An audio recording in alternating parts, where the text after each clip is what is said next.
जी कपिल कुमार झा और अहाँ सब देख रहल छी समधिया मिथिला के एहि अंक में हमरा सब संगे छथि नीतीश प्रभाकर चौधरी अलीनगर विधानसभा से भावी उम्मीदवार छथि और बड़ा तेजी से राजनीतिक गलियारा में हिनकर नाम गुंजल है। नीतीश जी पहिने तो अहाँ के समधिया मिथिला के कार्यक्रम में बहुत बहुत स्वागत है। एखन नया एक बात चल रही है, एक नया बहस छिड़ गई है जे प्रधानमंत्री के कैबिनेट यानी भारत सरकार के कैबिनेट ई निर्णय लेलक है कि 2025 के जनगणना में जाति आधार पर गणना शुरू होयत। एहि पर अपने की कह चाहि रहल छी? जाति जनगणना हो नीक बात है और एहिमे एक लाइन हम कनी दोहराबऽ चाहब। ई जातीय जनगणना के सबसे पहिलुक पहल जे छै हमरा सबके बिहार के माननीय मुख्यमंत्री नीतीश कुमार जी छै पर पहल केलखिन और ओ एहि चीज के अपना बिहार में सबसे पहले लागू केलखिन।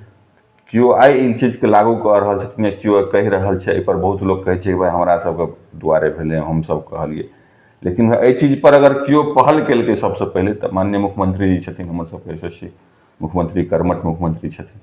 ठीक है, तो हम सब तो कहबै जे भाई बिहार के तर्ज पर जे छै से भारत। अच्छा, मतलब अहाँ कहो मतलब जे बिहार के जे नीति छै, बिहार के जे फॉर्मूला छै ओकरा प्रधानमंत्री के कैबिनेट बिल्कुल स्वीकार केलखिन, केंद्र जे छै से ओहि चीज के स्वीकार केलखिन हँ।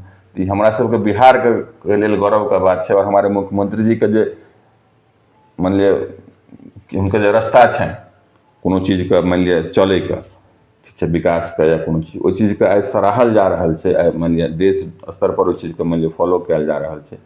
तो एहिमे श्रेय हम सब अपना मुख्यमंत्री जी। लेकिन ई श्रेय लेवा के लेल तो कांग्रेस से उफान तोड़ने छथि। राजद कहै छथिन हम 29 साल पहले ई बात केने रही, कांग्रेस कहै छथिन जे हम ई बात कहलिए और अहाँ कहि रहल छियै जे देश में मतलब नीतीश कुमार जी के द्वारा बिहार में ई चीज कयल गेलै, तो वास्तविकता की कहि रहल छै? जहन कोनो चीज हासिल भ गेला के बाद तो सब अपन अपन श्रेय ले ले पर कोशिश करबे करते। तो अगर पूरा डाटा उल्टा कर देखबै तो कांग्रेस अपना शासनकाल में कहाँ कहियो करेलखिन। ठीक है, तो एहन कोनो बात नहीं है, अगर करेबो केलखिन तो बहुत दिन पहले के गप है।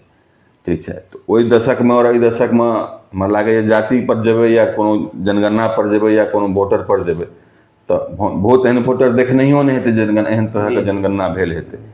ठीक है, तो ये सब चीज जे छै से बेबुनियाद है।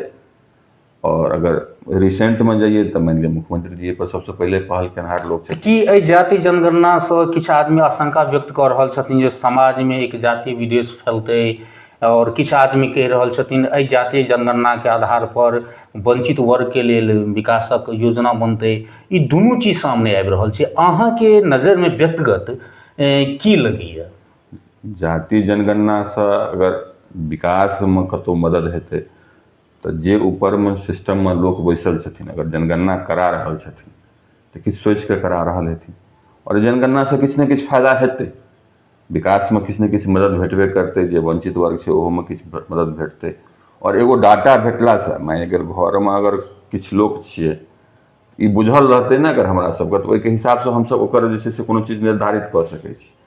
आई कोनो सरकार छै अगर अपना देश के कहियो या राज्य के कहियो उनका लग अगर पूरा स्पेसिफिक मतलब पर्टिकुलर डाटा रहते तो के हिसाब से उनका कोनो प्लानिंग करे के लेल जे छै से आगू आसानी भ जेतन।